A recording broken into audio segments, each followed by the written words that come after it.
ఆడ జన్మలో ఉన్న అర్థాన్ని వెతికింది, అమ్మాని పిలుపుకై అల్లాడిపోయింది. చిన్ననోట తొలిసారి అమ్మాని పలికితే ఆడ జన్మను నేను గెలిచాను అనుకుంది. పురిటి నొప్పుల బాధ ఈశ్వరా,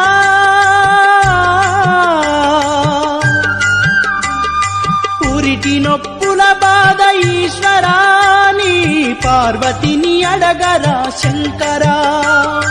తల్లిగా పార్వతికి ఒక నీతి నాయి, తల్లి గుండెల్లోన చితిమంటనా. రాతి బొమ్మల్లోన కొలువైన శివుడా, రక్తబంధం విలువ నీకు తెలియదురా.